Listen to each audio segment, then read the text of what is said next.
So in this lecture, we'll be learning about the concept of zero, negative and positive velocity, right? So our velocity can be positive, can be negative and can be zero as well, right? So let us draw the x-axis as well, because we are studying motion in a single dimension, in a one dimension, right?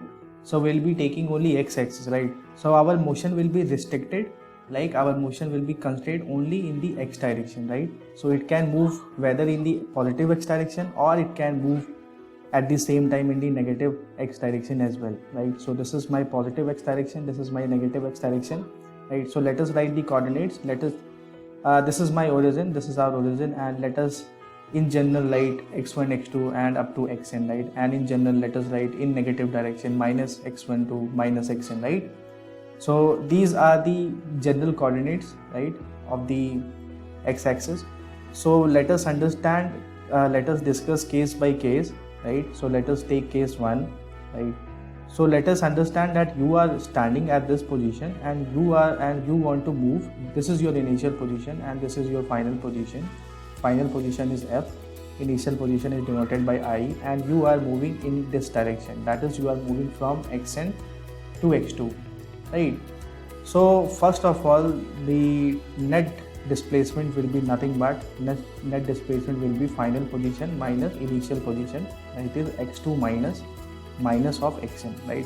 So when we will open the bracket, this will become plus, so final will be x2 plus xn. So this is my distance and displacement for a one dimensional motion is same, right? So whether we say distance or displacement, it is the same thing, right? So this was total displacement considering case second. Now what is the second possible case? Let us take a different color. Now you are standing at this position x1 and now you are moving. This is your initial position, right? And this is your final position, right? Okay. Now what will happen? This will be nothing but this will be equal to final position minus initial position. So this will be nothing but x1, right?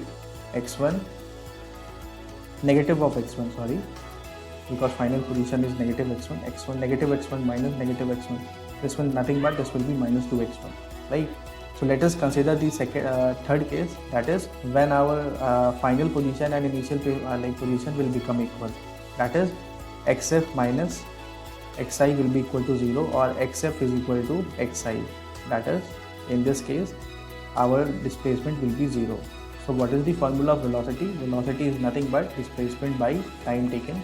So in this case, depending upon this, since velocity is a function of displacement, so in this case, our velocity can be positive, it can be negative, or it can be 0 as well. So let us write time taken, right? So in this case, so this is our velocity. Let us keep it in the bracket. So this was all about velocities. Thank you so much.